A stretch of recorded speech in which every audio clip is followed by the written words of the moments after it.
against me. Now that they had Ronnie's name on the list, but there was no statement for him in the discovery, I still wouldn't allow myself to believe he would do that to me.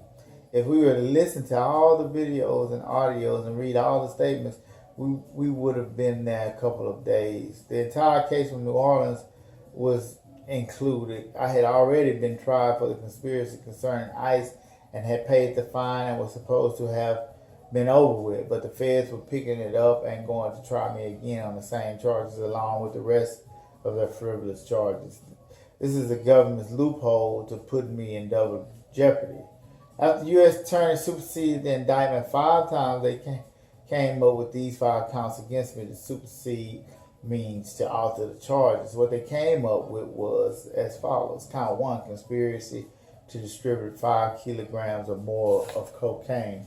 Count 2, conspiracy to distribute more than 100 kilograms of marijuana. On March 1998, Anthony Johnson also transported 36,000 in U.S. currency from New Orleans to Houston.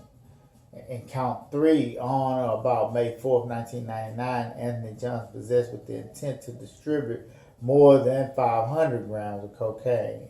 Count 4, on or about January 11th, 2000, Anthony Johnson possessed with the intent to distribute more than 50 kilograms of marijuana. And on count 5, on or about June 25th, 1998, Anthony Johnson possessed with the intent to distribute less than 50 kilograms of marijuana. All these charges claimed I violated Title 21 United States Code Section 841A1 and Title 18 of the United States Code Section 2.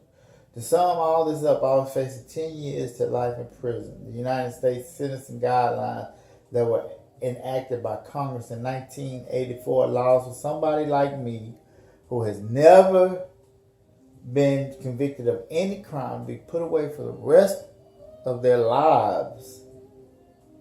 The worst part of that is Congress has also enacted laws in federal courts to allow conviction only on the word of a convicted criminal who has made a deal with the government to reduce their time in exchange for their testimony.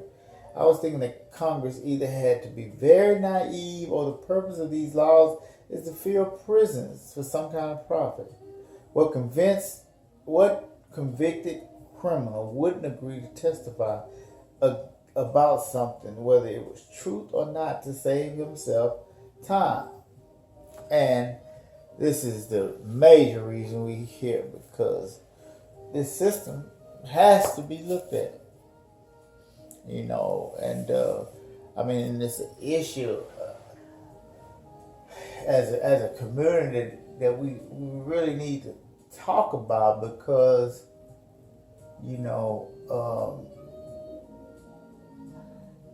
I think it's been detrimental, to our communities. I'm from Acres Home, Texas, and I know that these rules and the way that this war on drugs and the 90s and the 2000s, I know that the way our communities have been ravaged by these laws and these rules, and everybody, that probably can see this video, know somebody or related to somebody or some kind of way, that's been involved in, this type of life and been caught up in a drug conspiracy or in a criminal prosecution. And we know the best thing is to stay out the way and not get in trouble and stay on track, so you won't have to worry about having to wrestle with the law.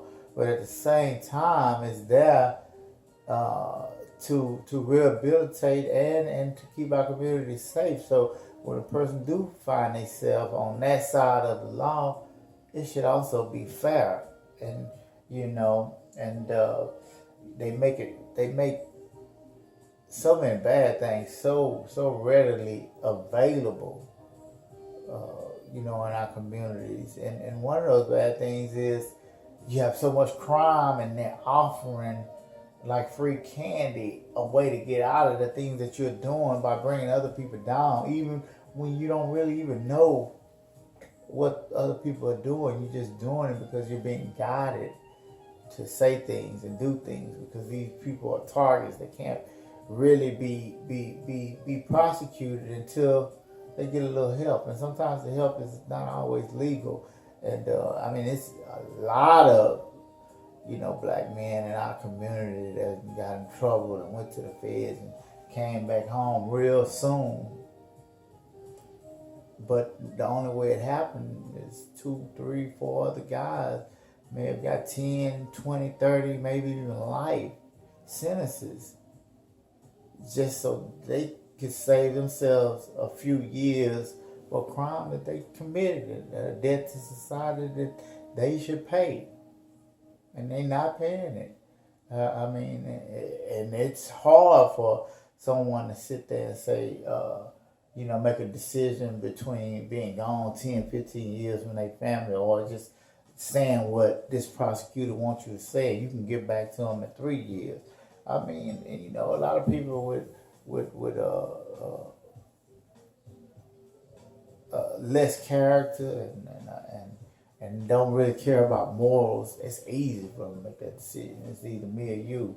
I don't care what you're doing or whether you deserve it. It's a lot of cats, in Acres Home and Student Wood, I used to look up to, man, and these cats hot, they testify on people. You got cats in the street testifying on their own brothers. You got cats, you got rappers, celebrating these dudes that's coming back after they did. Got dudes in New York and Philly and other states, life sentences, and then they didn't get back on the street, and now you celebrating them like they some kind of superstar.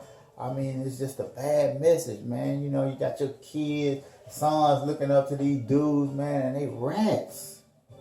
At the end of the day, man, they rats, man.